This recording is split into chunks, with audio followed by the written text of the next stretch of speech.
네, 오늘 여러분들과 함께 나눌 로마서 세미나 말씀은 메시지 31번입니다. 제목을 함께 읽어보도록 할까요? 네. 하나님의 완전한 구원의 두 방면, 법리적인 구속과 유기적인 구원. 네. 우리가 로마서를 읽을 때에 이 구원이라는 용어를 여러 번 접하게 되지요. 특별히 복음을 전파할 때 어제도 복음을 전파하면서 이 말씀을 인용했는데 로마서 10장 13절 말씀입니다. 누구든지 주님의 이름을 부르는 사람은 구원을 받을 것입니다. 네. 그리고 사도 바울은 이 복음에 대해서 말하면서 이 복음과 구원을 연결해서 말하고 있습니다. 1장 16절에서 이렇게 말합니다. 나는 복음을 부끄러워하지 않습니다. 왜냐하면 이 복음은 먼저 유대인에게 그리고 헬라인에게까지 모든 믿는 사람을 구원에 이르게 하는 하나님의 능력이기 때문입니다. 네, 여기에 이 구원, 복음은 모든 믿는 사람들에게 구원에 이르는 능력이라고 말을 했는데 여기에 이 구원은 다만 우리가 유죄 판결로부터 구출받고 영원한 멸망으로부터 구원받는 그 구원이 아닙니다. 물론 이것을 포함합니다.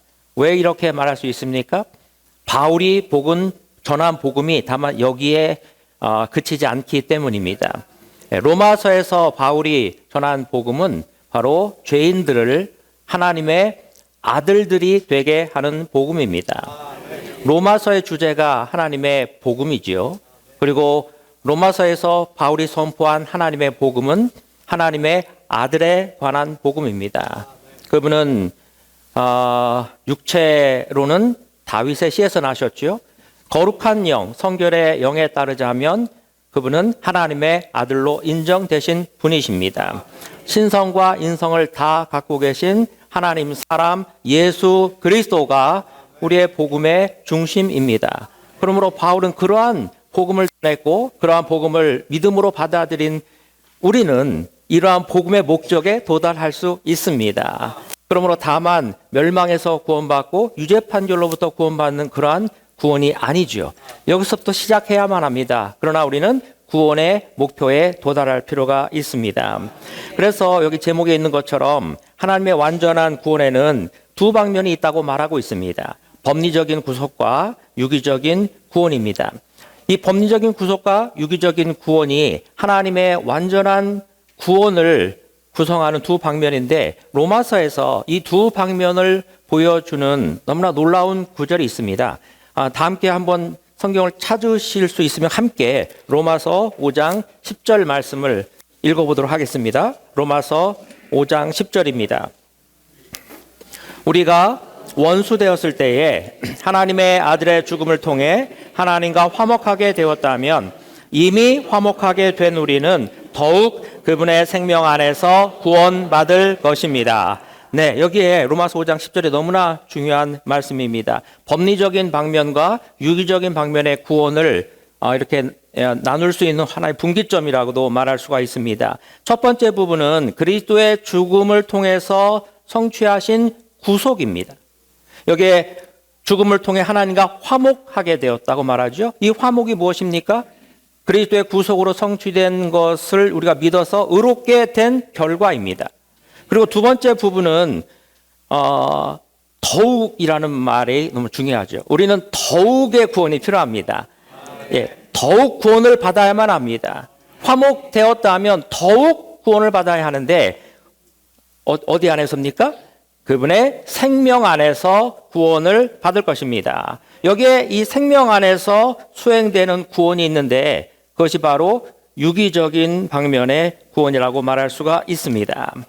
하나님의 원래 의도는 그분께서 선택하시고 또 우리를 미리 정하셔서 우리 안에 하나님 그분 자신을 생명과 생명 공급과 모든 것으로 분배하셔서 우리를 그분의 단체적인 표현, 그분의 재생산이 되게 하시는 겁니다.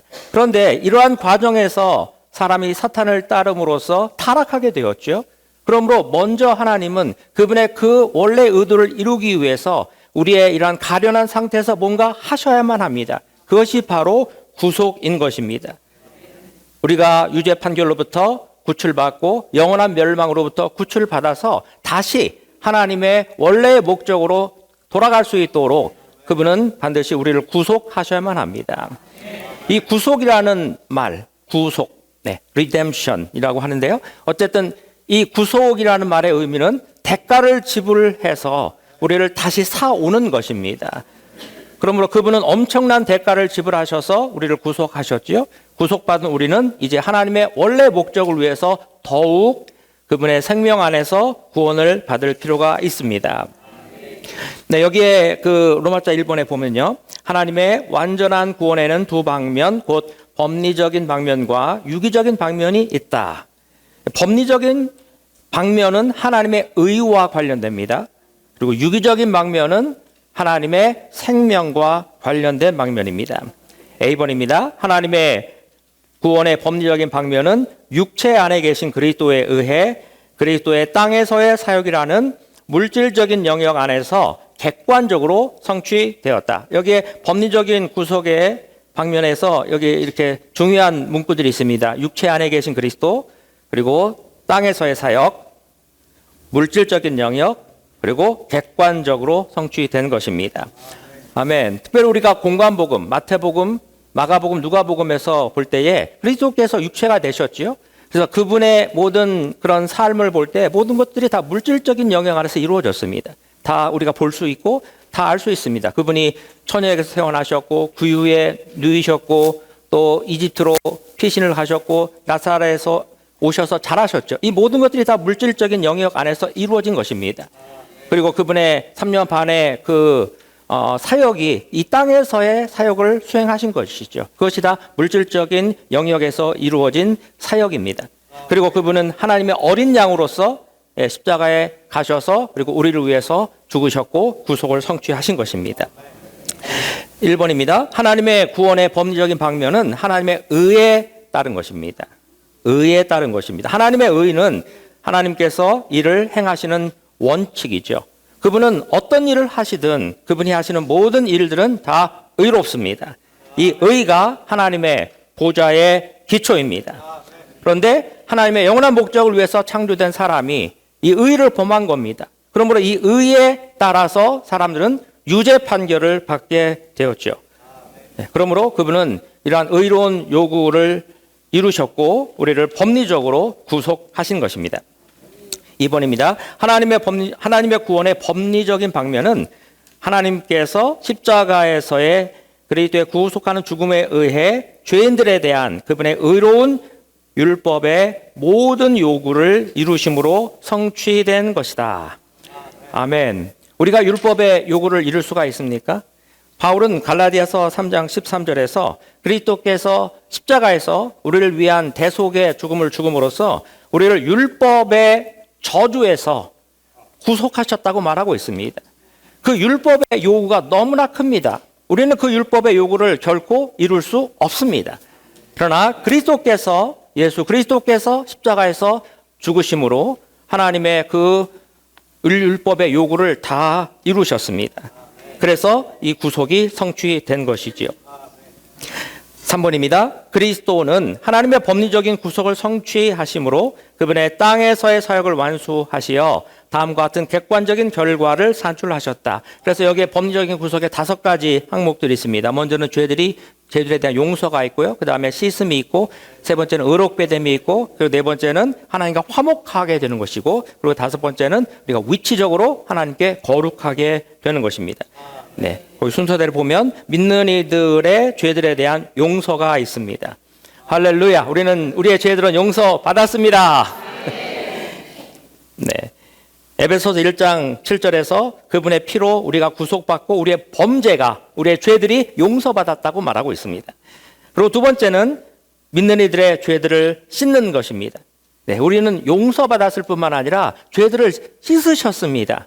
네, 그래서 히브리서 1장 3절에서는 그분께서 죄들을 정결케 하시는 일, 씻는 일을 다 하시고 위엄 있으신 높으신 분의 오른편에 앉으셨다고 말했습니다. 이제 다 우리의 옛 죄들은 다 용서받았고 씻어졌고 하나님은 기억도 안 하십니다. 하나님은 그분의 기억에서 우리의 모든 죄들을 다 없애셨습니다.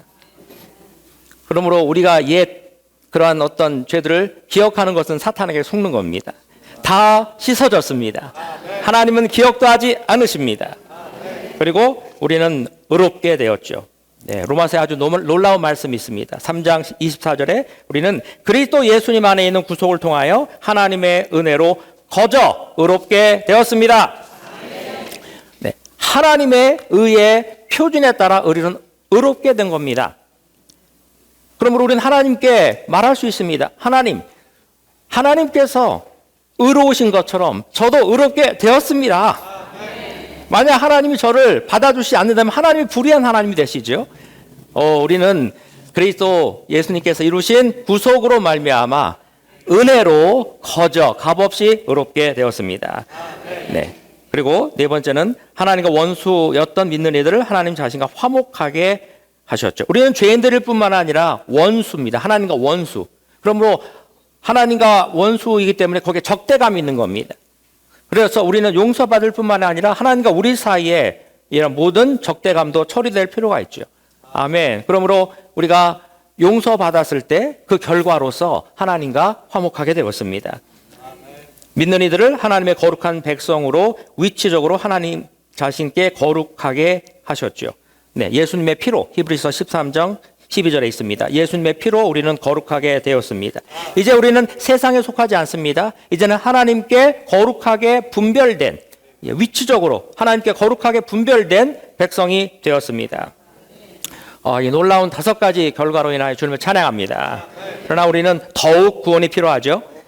네, B번 함께 읽어볼까요? B번 하나님의 법리적인 구속은 하나님의 완전한 구원의 절차이며 믿는 이들이 하나님의 완전한 구원의 목적인 하나님의 유기적인 구원에 참여하도록 하기 위한 것이다. 네, 여기에 절차라는 말이 있고요. 그리고 목적이라는 말이 있습니다. 절차는 반드시 필요합니다. 하나님의 법적인 구속은 우리가 완전히 구원받는 데 있어서 절차입니다. 다른 길이 없습니다. 그러나 이 절차에 머물러서는 안 됩니다. 절차를 통과해서 목적으로 나아가야 하는데 하나님의 구원의 목적은 유기적인 방면에서 이루어집니다. 제가 이번 시간을 마치면 바로 좀 공항에 가서 오늘 오후에 방글라데시를 출국을 해야 하는데요. 중국 광저우라는 데서 경유를 해야 됩니다. 거기는 경유지입니다. 거기는 절차입니다. 만약 제가 거기 공항에 사로잡혀서 와 여기 공항이 너무 멋있다라고 머뭇거린다면 저는 절차에만 있는 것이죠. 목적은 저기 방글라데시로 가야 합니다. 아멘. 그러므로 하나님의 이 법리적인 구속이 너무나 귀하고 너무나 놀랍지요. 그러나 여기에 머물러서는 안 되고요. 반드시 절차를 통과해서 목적으로 나아가야만 합니다. C번 하나님의 유기적인 구원의 모든 항목은 육체 안에 계신 그리스도에 의해 그분의 땅에서의 사역 안에서 법리적이고도 객관적으로 수행되는 것이 아니라 생명 주시는 영이신 그리스도에 의해 그분의 하늘에서의 사역 안에서 유기적이고도 주관적으로 수행된다. 여기에 이제 대조를 이루는 그런 단어들이 있죠. 구들이 있습니다. 육체 안에 계신 그리스도 그리고 생명 주시는 영이신 그리스도 대조를 이루죠. 땅에서의 사역, 하늘에서의 사역, 법리적, 유기적, 그리고 객관적으로 수행, 유기적인 구원은 주관적으로 수행되는 것입니다. 그리스도께서 하늘에서의 사역을 지금 수행하고 계십니다.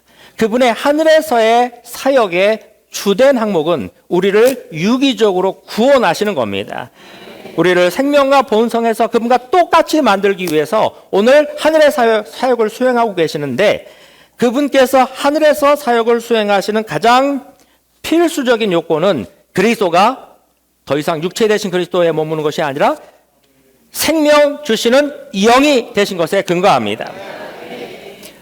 마지막 아담이신 그리스도는 부활 안에서 생명 주시는 영이 되셨습니다. 그래서 그분은 그 영으로서 우리 안에 들어오셔서 우리를 주관적으로 유기적으로 구원하고 계십니다. 자, 이제 로마자 2번에서는요. 유기적인 구원의 방면을 보겠습니다. 하나님의 구원의 유기적인 방면은 생명 주시는 영이신 그리스도에 의해 그리스도의 하늘에서의 사역이라는 신성하고 비밀한 영역 안에서 주관적으로 다음에 8단계에 따라 수행된다. 여기에 이제 또 아주 특별한 용어가 하나 나왔습니다. 그리스도의 하늘에서의 사역을 신성하고 비밀한 영역과 이렇게 동격으로 놓았습니다. 물질적인 영역과 대조를 이루지요. 신성하고 비밀한 영역. 원래 삼일 하나님, 아버지, 아들, 영이신 삼일 하나님이 서로 안에 거하시잖아요. 아들은 아버지 안에, 아버지는 아들 안에. 이게 서로 안에 거하시면서 이 신성한 삼일성이 신성하고도 비밀한 영역을 형성합니다. 그분이 부활하시기 전에는 우리가 결국 그분 안에 들어갈 수가 없습니다. 요한복음 14장에서 아버지를 보여주십시오. 나와 이렇게 함께 오랫동안 있었는데 아버지를 보여달라고요? 내가 아버지 안에 있고 아버지께서 내 안에 계신 줄을 그대가 알지 못합니까? 그 당시에 제자들은 이 신성한 영역이라는 삼일 하나님 안에 들어갈 수가 없었습니다. 그러나 이제 우리가 들어갈 수 있는 영역이 되었습니다. 언제요? 부활의 날에. 그래서 14장 20절에서 뭐라고 말합니까? 그 날에는 부활의 날이죠. 내가 아버지 안에 있고 여러분이 내 안에 있으며 내가 여러분 안에 있는 것을 여러분이 알 것입니다. 이제 부활의 날, 그분이 생명 주시는 영이 되셨을 때, 공기 같은 영이신 그리스도가 되셨을 때 그분은 여전히 아버지 안에 계시죠. 그리고 아멘, 우리가 주님 안에 거합니다. 그리고 우리는 주님 안에서 주님과 함께 아버지 안에 거합니다. 주님이 또 우리 안에 거하시죠. 아버지 안에 계신 아들께서 우리 안에 계십니다. 와, 그러므로 믿는 이들인 우리는 이러한 신성한 삼일성 안에 포함되게 되었습니다. 우리가 이 신성하고 비밀한 영역의 일부가 되었습니다. 이 영역 안에서 하나님의 유기적인 구원이 수행되는 것입니다. A번에 보면 이제 거듭남이 나오죠. 거듭남은 하나님의 완전한 구원의 중심이며 유기적인 구원에서 하나님의 구원의 시작입니다. 네, 하나님의 유기적인 구원은 여기서부터 시작합니다. 거듭남이 중심입니다. 거듭남을 통해서 이제 하나님의 신성한 생명이 우리 안에 분배되었죠. 그래서 이제 그 영으로부터 우리의 영이 거듭나서 우리가 하나님의 자녀들이 된 것입니다. 거듭남은 전적으로 그 영을 통해서 이루어진 겁니다. 육체로 난 것은 육체이고 그 영으로 난 것은 영입니다. 네. 모태에 들어갔다가 다시 태어난다 하더라도 육체는 육체를 낳습니다. 그러나 그 영, 그 영이 그 영을 낳는다고 할 때 앞에 그 영은 신성한 성령을 말하죠. 하나님의 영을 말합니다. 그 영께서 우리 안에 들어오셔서 우리의 영, 죽었던 영, 창조 시에 우리가 창조되었지만 타락으로 말미암아 죽었던 우리의 영을 살리셨습니다. 이게 거듭남이죠. 아멘. 거듭남은 하나님의 생명에 의해서 아멘. 그 영께서 우리의 영을 거듭나게 하셔서 우리가 하나님의 자녀들이 되게 하신 것입니다. 거듭남은 하나님의 생명을 믿는 이들 안에 넣어줌으로써 신성한 생명을 번식시키는 것이다. 이것은 구속받은 믿는 이들의 영을 하나님의 영에 의해 거듭나게 하고 재창조하는 것이다.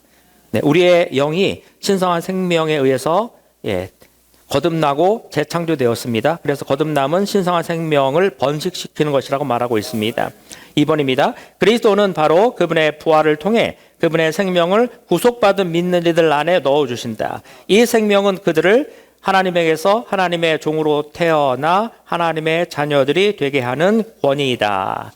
요한복음 1장 12절에서 우리가 주 예수님을 영접할 때 또 그분의 이름을 믿는 우리에게는 하나님의 자녀가 되는 권위를 주셨다고 말하고 있죠. 네, 이 권위가 무엇입니까? 신성한 생명입니다. 이 신성한 생명이 우리를 신성한 종에 속한 하나님의 자녀가 되게 합니다. 신성한 종입니다. 종. 하나님이 창조하실 때 모든 것을 종류대로 창조하셨지요. 동물은 동물의 종류대로, 식물은 식물의 종류대로, 사람은 사람의 종류가 아니라 하나님의 형상과 모양대로 창조되었습니다. 그러므로 창조 시에 사실은 사람은 하나님 종이었습니다. 그러나 이 내적인 생명의 실제를 갖지는 않았지요. 하나님의 형상과 모양만을 갖고 있습니다. 그러나 거듭난 우리는 아담보다 더 내적으로 하나님 종에 속합니다. 개는 개를 낳죠. 네. 소는 소를 낳습니다. 네. 사람은 사람을 낳습니다. 하나님은 하나님을 낳습니다. 그러므로 그 말을 하기가 좀 담대하지가 않아요. 아직은요. 그래서 적어도 아기 하나님이라고 말할 수 있습니다. 그 말도 약간 좀 거북하게 들리면 우린 하나님의 자녀입니다. 하나님이 우리 아버지십니다. 하나님을 친아버지라고 부르는데 거리낌이 있습니까?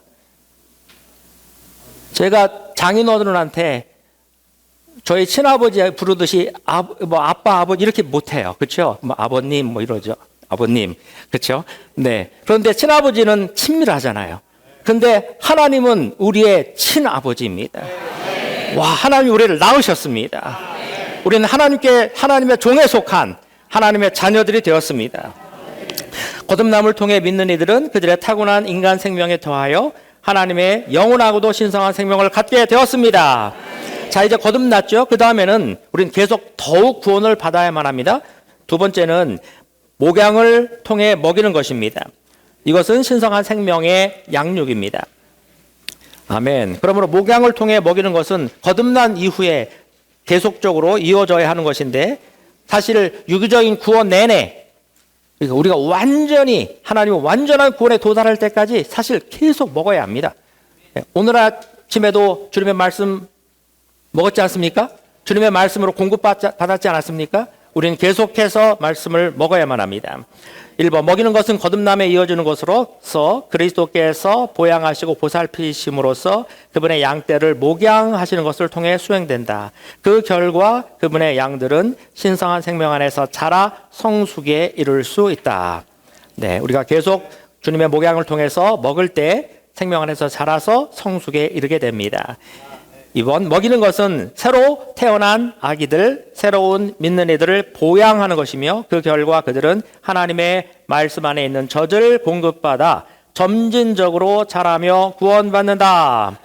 베드로전서 2장 2절 말씀 있죠. 우리가 갓난 아기들처럼 말씀의 순전한 젖을 사모해야만 합니다. 그럴 때 자라서 구원에 이른다고 말하고 있습니다.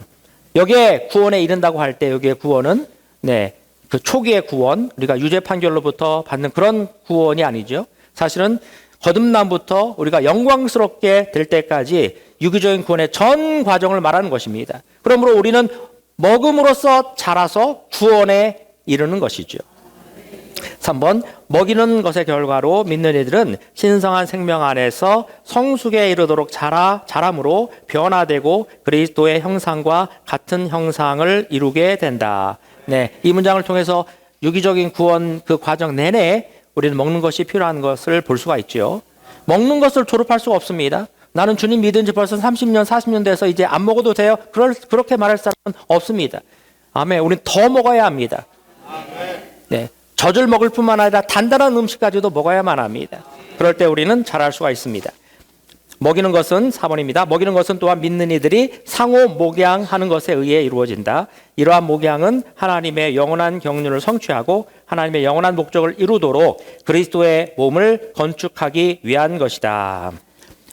네, 우리가 교회 안에서 몸의 생활할 때 이 목양하는 것, 먹이는 것은 서로 먹이는 것이죠. 아멘. 네, 일방적인 먹임이 아닙니다. 상호적인 서로 먹이는 것이 필요합니다. 이것이 몸의 생활이고 교회 생활이라고 볼 수 있습니다. 이제는 거룩하게 함입니다. C번에 보면 기질적인 거룩하게 함. 그 법리적인 구속에서는 위치적으로 거룩하게 되는 것을 말하고 있죠. 그런데 여기 유기적인 구원에서는 기질적인 거룩하게 함을 말하고 있습니다. 이것은 믿는 이들을 하나님의 신성한 본성으로 조성합니다. 하나님의 신성한 본성으로 조성합니다. 네, 우리가 위치적으로 거룩하게 되어서 하나님께 속했지만 여전히 우리는 기질적으로 하나님의 거룩한 본성으로 적셔질 필요가 있습니다.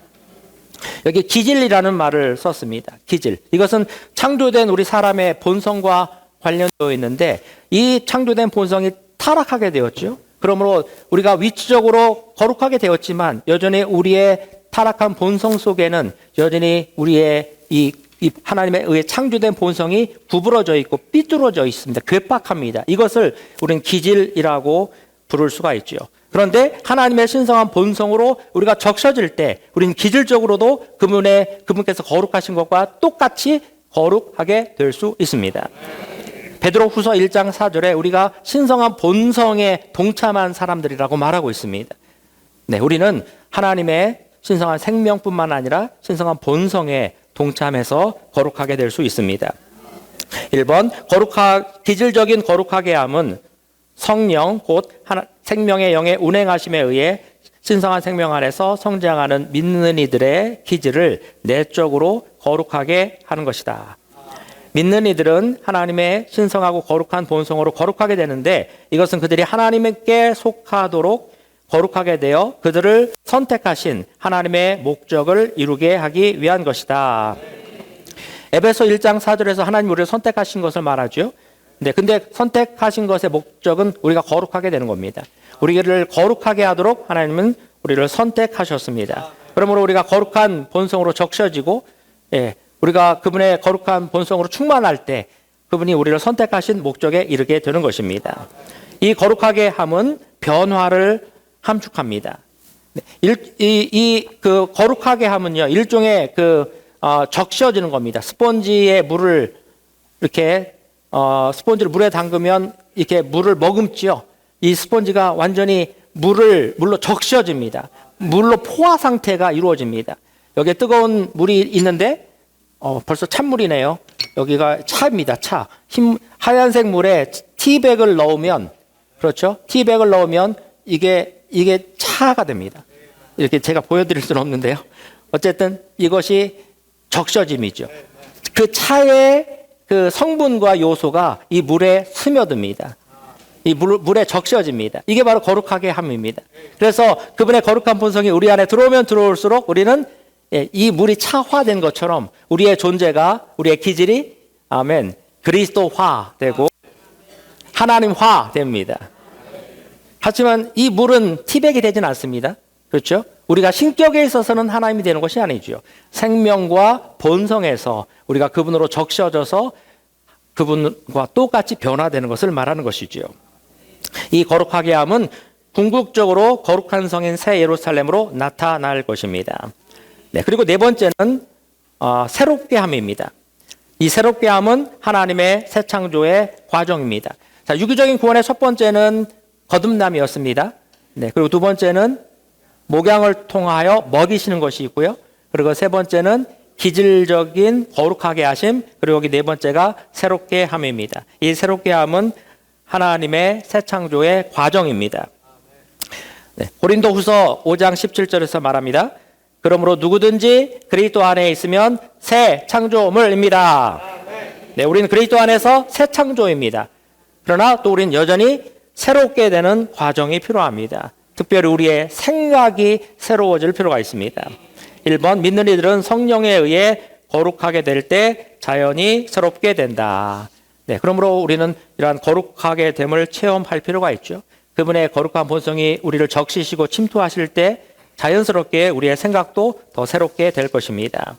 2번, 새롭게 함은 새로 나음의 씻음에 이어지는 것이자 거룩하게 함의 연속적인 과정에 근거한 것으로 믿는 이들을 새롭게 하는 것이다.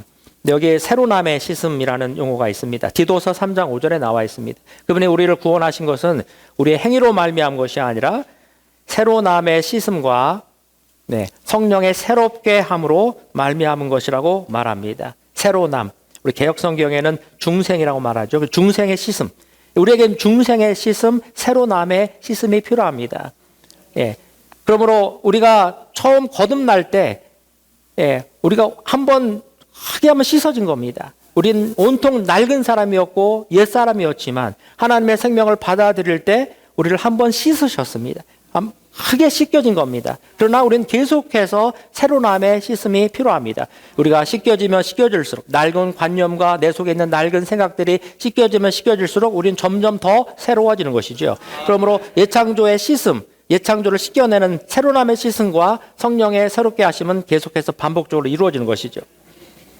그리고 3번입니다. 새롭게 함은 다음에 의해 수행됩니다. A번, 새롭게 하시는 영께서 그리스도가 내주하시는 믿는 이들의 거듭난 영과 한 영으로 연합되시고 믿는 이들의 생각 안으로 확장되시어 새 사람의 지체들인 그들의 전 존재를 새롭게 하심으로써 새롭게 함이 수행되고요. 그 다음에 B번에서는 믿는 이들이 부활 안에서 생명의 새로움 안에서 행함으로써 새롭게 될 수 있습니다. 여기 생각의 영이라는 말이 있습니다. 생각의 영. 우리의 영은 거듭나서 그 영과 연합되었습니다. 이 영이 우리의 생각으로까지 퍼지고 확산되면 생각 안에서 뭐가 됩니까? 생각의 영이 됩니다. 우리는 이 생각의 영으로 새롭게 될 필요가 있습니다. 그러면 우리는 생명의 새로움 안에서 행할 수가 있습니다. 그리고 4번에 새롭게 함은 믿는 이들이 환경적인 고난을 받음으로 소모됨을 통해 일어난다. 이것은 주님의 주권에 속한 영역이죠. 네, 우리의 겉사람은 계속 후패하지만 우리의 속사람은 나날이 새로워지죠. 근데 우리의 겉사람을 이렇게 소모되게 하는 데 있어서 그분은 그분의 주권 안에서 어떤 환경들을 일으킵니다. 네, 많은 일들이 발생하죠. 많은 일들이 발생해 달라고 기도할 필요는 없습니다. 주님께서 주권적인 분이시기 때문에 우리에게 필요한 환경을 주십니다. 질병이 올 수도 있고 여러 가지 복잡한 일로 생길 수 있고, 그러나 그러한 상황 가운데서 우리가 지속적으로 주님께 돌이키고 주님을 접촉하고 주님의 말씀 안에 잠기고 그런다면 우리는 그러한 상황 가운데서도 새로워질 수 있습니다. 우리의 겉사람은 소모됩니다. 아멘. 그러나 우리의 속사람은 나날이 새로워질 수 있습니다. 5번, 믿는 이들은 하나님께 속하고 하나님을 위한 진정한 새 창조물이 실질적으로 되기 위해 철저하고도 완전히 새로워져야 한다. 네, 철저하고도 완전히 새로워지기 위해서는 새로운 요소이신 하나님이 우리 안에 들어오는 길밖에 없습니다. 그리고 이 새롭게 함은 믿는 이들을 새 예루살렘처럼 새롭게 합니다. 변화입니다. 네, 변화는 신성한 생명 안에서 일어나는 신진대사적인 과정이다. 네, 신진대사적인 과정입니다. 1번, 이 과정은 생각을 새롭게 하는 것에서 시작해서 믿는 이들의 전 존재를 변화시켜 그들이 하나님의 신성에 완전히 동참하게 한다. 새롭게 됨은 주로 우리의 생각에서 이루어집니다. 생각의 영 안에서 새롭게 됩니다. 그러나 변화는 우리의 혼 전체 안에서 이루어집니다. 우리의 전 존재를 우리를 변화시키는 신진대사의 과정입니다. 변화는 밖에서 교정하거나 바로잡는 것이 아니라 그리스도의 신성한 생명의 요소를 믿는 이들의 존재 안에 더함으로써 그리스도의 형상이 밖으로 표현되게 하는 일종의 신진대사이다. 신진대사입니다. 우리의 몸에서도 지금 신진대사가 이루어지고 있죠. 낡은 것들은 계속 배출시키고 그러기 위해서는 새로운 요소가 계속 우리에게 더해질 필요가 있습니다. 네. 그러므로 정확한 비유인지 모르겠지만 화장품을 잘 발라서 얼굴을 하얗게 보이는 거는 진정한 신진대사가 아니죠. 그런데 음식을 잘 먹어서 낡은 것들이 배출되고 우리 얼굴에서 하얗게 빛난다면 그건 정말 건강한 신진대사고 그게 아름다움이죠. 이게 변화입니다. 그러므로 우리는 주님의 요소가 우리 안에 들어올 수 있도록 계속 우리 자신을 열어야만 합니다. 아멘. 이러한 변화는 주영, 공기 같은 영신 그리스도께서 믿는 이들을 그리스도의 영광의 형상으로 변화시킴으로써 성취됩니다. 네, 우리가 영광에서 영광에 이르도록 그리스도의 영광의 형상과 똑같이 변화되는 것은 주영에 의해서입니다. 주영, 바로 공기 같은 영이신 그리스도, 부활 안에 계신 그리스도이십니다.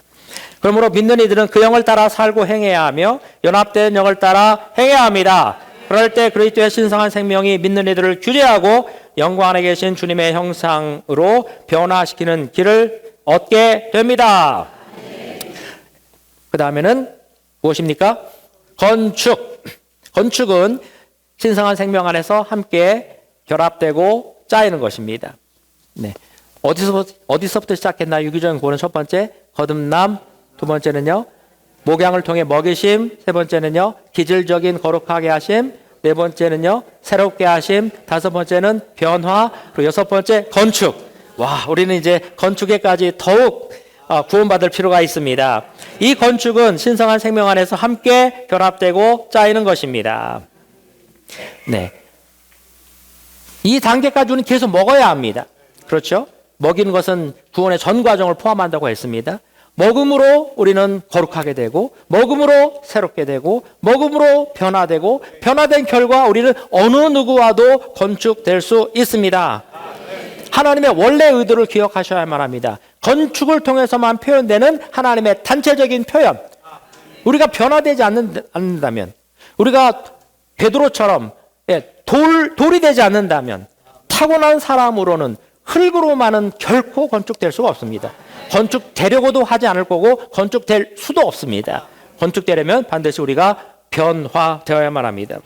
그럴 때 우리는 신성한 생명 안에서 함께 결합되고 짜일 것입니다. 1번, 하나님의 건축물은 변화시키시는 영께서 믿는 이들에게 일하심으로 그들이 함께 결합되고 짜임으로써 산출됩니다.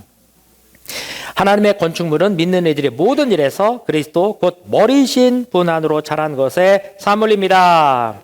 아멘. 그러므로 우리는 참된 것을, 진리를 붙잡고 모든 일에서, 큰 일이든 작은 일이든 모든 일에서 머리이신 그리스도 안으로 자랄 때에 머리로부터 우리는 모든 지체들이 다 함께 생명 안에서 결합되고 짜이게 될 것입니다. 이것이 거룩한 성 새 예루살렘의 건축을 완결하는 그리스도의 몸의 건축입니다. 네. 네, G번입니다. 같은 형상을 이루면 신성한 생명 안에서의 성숙입니다. 네, 이제는 건축된 사람들이 같은 형상을 이루게 되죠.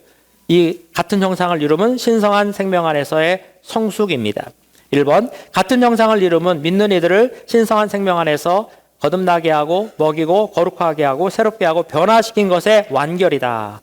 같은 형상을 이루면 믿는 이들이 그들의 영 안에 계신 성숙시키시는 영에 의해 그리스도로 풍성하게 되어 신성한 생명 안에서 성숙하여 충분히 성장한 사람이 되었을 때, 즉 그리스도의 충만한 신장의 분량에 이르렀을 때 이루어진다.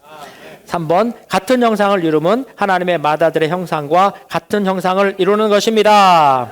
네, 우리는 하나님의 맏아들과 같은 형상을 이루어야만 합니다. 우리의 실제적인 체험에서 하나님의 맏아들과 같은 형상을 이루기 위해서는 죽음과 같은 형상을 이루어야만 합니다. 왜냐하면 하나님의 맏아들이신 그리스도께서 이 땅에서 하나님 사람으로 사실 때 그분은 전적으로 십자가에 의해서 사셨습니다. 전적으로 하나님의 뜻을 추구하셨습니다. 자신을 부인하셨고 십자가의 길을 가셨죠. 그러므로 우리는 하나님의 맏아들과 같은 형상을 이루기 위해서는 반드시 그분의 죽음과 같은 형상을 이룰 필요가 있습니다. 자, H번, 영광스럽게 됨. 그것은 하나님의 완전한 구원이 충만하게 나타나는 것입니다. 자, 1번 읽겠습니다. 거듭나게 하실 때 하나님은 거듭남 믿는 이들을 구속의 날에 이르도록 그분의 영으로 도장 찍으신다. 네, 2번, 성숙한 믿는 이들은 일생 동안 하나님의 영광으로 적셔짐으로 안에서부터 영광스럽게 되고 또한 하나님의 영광으로 이끌려짐으로 밖에서부터 영광스럽게 될 것이다. 지금도 사실은 영광스럽게 되면 이루어지고 있는 겁니다. 우리는 도장 찍으시는 영이 우리 안에 들어왔을 때 에베소 4장 30절에 따르면 우리는 구속의 날에 이르기까지 도장 찍혔습니다. 그 구속은 우리의 몸의 구속을 말하고 있지요. 아멘. 그러므로 지금도 우리의 전 존재를 주님께서 지금 인치고 계십니다. 도장 찍고 계시죠. 우리를 영광으로 적시고 계십니다. 그리고 주님이 오실 때 우리는 순식간에 영광 안으로 들어가게 될 것입니다. 3번, 성숙한 믿는 이들의 영광스럽게 되면 그들이 하나님의 유기적인 구원 안에서 거듭났을 때 받은 신성한 아들의 자격의 최고의 몫입니다. 네, 아들의 자격. 네, 우리가 거듭났을 때 우리의 영은 하나님의 자녀가 되었죠. 아들의 자격이 우리 영 안에 있습니다. 변화를 통해서 우리의 혼도 아들의 자격에 지금 이루고 있는 중입니다. 우리의 몸은 아직 아들의 자격에 이르지 못했습니다. 그래서 바울은 속으로 탄식한다고 했죠. 그래서 아들의 자격, 우리의 몸의 구속을 간절히 기다린다고 말하고 있습니다. 그러므로 우리의 몸이 구속될 때 우리는 완전한 아들의 자격에 이르게 될 것입니다. 4번, 믿는 이들의 몸이 구속되는 것은 주님께서 돌아오실 때 그들의 몸이 변형되는 것입니다. 네, 그래서 영광스럽게 됨과 동일한 용어들이 있습니다. 몸이 구속되는 것, 그리고 우리 몸이 변형되는 것입니다. 네, 몸이 구속된다고 말할 때 여전히 우리의 몸은 예창조에 속해 있기 때문에 구속이 필요한 겁니다. 우리 몸이 구속될 때 이 법리적인 구속이 사실은 완성되는 겁니다. 그러나 이것은 또 한면에 몸이 변형되는 겁니다. 변형되는 것은 유기적인 생명에 의해서 완전한 구원에 도달하는 것입니다. 5번입니다. 하나님은 믿는 이들을 영광스럽게 하심으로 그분의 영원한 목적인 새 예루살렘의 성취를 실현하신다. 새 예루살렘은 과정을 거치시고 완결되신 삼위 하나님과 거듭나고 변화되고 같은 형상을 이루고 영광스럽게 된 새 부문으로 된 그분의 선민이 연결되고 연합된 것의 결정이다. 로마서자 4번과 A번부터 H번까지를 함께 선포해보고 저는 마쳐야 될 것 같습니다. 네. 하나님의 유기적인 구원의 이 8부분에서 하나님의 목표는 단순히 우리를 신격에서는 아니지만 생명과 본성과 표현에서 하나님이 되게 하는 것, 다시 말하면 하나님의 복사판과 복사본이 되게 하는 것이다. 우리의 영과 함께 하시는 그 영 자신께서 하나님의 구원의 유기적인 구원의 비결이시다. 네. A번입니다. 나으시는 영은 그리스도에 의해 살아난 우리의 영 안에서 우리를 거듭나게 하심으로 하나님에게서 태어난 하나님의 자녀가 되는 권위를 우리에게 주신다. B번, 보양하시는 영은 그리스도의 보살핌을 받은 우리의 영 안에서 우리에게 말씀의 영적인 젖을 먹이심으로 우리를 구원에 이르도록 자라게 하신다. C번입니다. 거룩하게 하시는 영은 그리스도께 사로잡힌 우리의 영으로부터 하나님의 본성으로 우리를 거룩하게 하심으로 하나님께 이르도록 우리를 거룩하게 하신다. D번, 새롭게 하시는 영은 그리스도께서 내주하시는 우리의 영 안에서 우리를 새롭게 하시어 우리가 십자가의 파쇄를 통해 새 사람을 입도록 하신다. 2번, 변화시키시는 영은 그리스도에 의해 충만해진 우리의 영 안에서 그분의 표현을 위해 우리를 그분의 영광스러운 형상으로 변화시키신다. F번, 건축하시는 영은 그리스도께서 소유하신 우리의 영 안에서 하나님과 그리스도의 거처를 위해 우리를 하나님의 집과 그리스도의 몸으로 건축하신다. G번, 성숙하게 하시는 영은 그리스도로 풍성하게 된 우리의 영 안에서 우리를 그리스도의 형상 곧 하나님의 아들들의 모형이신 하나님의 맏아들의 형상과 같은 형상이 되게 하신다. H번, 도장 찍으시는 영은 그리스도로 크게 기뻐하는 우리의 영 안에서 우리를 영광스럽게 하시기 위하여 우리를 하나님의 영광으로 적시시고 하나님의 영광 안으로 이끄신다. 네, 이 유기적인 구원의 목표는 우리를 신격에서는 아니지만 생명과 본성에서 그분과 똑같이 만드는 것이 목적이고요. 그것을 이룰 수 있는 비결이 있는데 그것은 바로 우리의 영과 함께 하시는 그 영입니다. 네, 저는 이 항목들을 많이 누렸습니다. 특별히 기도로서 많이 누렸는데요. 여기에 8방면의 영의 방면, 영의 기능이죠. 한 영이지만 우리를 낳으시는 영, 보양하시는 영, 계속 영의 방면들이 있죠. 그런데 정말 우리가 거듭남으로부터 먹이심과 거룩하게 하심과 새롭게 하심 변화 이런 모든 유기적인 과정, 구원의 과정을 체험하기 위해서는 우리의 영이 너무나 필요합니다. 그 영이 우리의 영과 함께 계시고 그 영이 우리의 영과 연합되셨습니다. 우리의 영은 원래 죽었었죠. 그러나 나으시는 영께서 우리의 영을 어떻게 했습니까? 살아나게 하셨습니다. 그래서 우리가 하나님의 자녀가 되었죠. 네. 그리고 그분은 우리를 먹이십니다. 먹이시는 영은 보양하시는 영입니다. 그분이 우리를 보양하기 위해서 우리의 영은 보살핌을 받아야만 합니다. 오늘 아침에 저의 기도도 이거였습니다. 주님, 저의 영을 보살펴 주십시오. 저의 영을 소중히 품어 주십시오. 당신이 저를 먹이시기 위하여 저의 영이 보살펴져야만 합니다. 주님, 저를 새롭게 하십시오. 저의 영이 당신께 사로잡혀야만 합니다. 주님, 다른 것에 사로잡히길 원치 않습니다. 오직 주님 한 분께만 사로잡히길 원합니다. 주님, 저를 새롭게 하십시오. 그러기 위해서 제 영 안에 그리스도께서 내주하셔야만 합니다. 저의 영뿐만 아니라 저의 생각까지 점유하시고 제 마음 안에 주님께서 거처를 만들어 주십시오. 주님, 당신은 변화시키시는 영이십니다. 변화되기 원하십니까? 우리의 영이 그리스도에 의해 충만해져야만 합니다. 건축되기 원하십니까? 우리의 영이 그리스도께 소유된 바 되어야만 합니다. 주님, 저의 영을 소유하여 주십시오.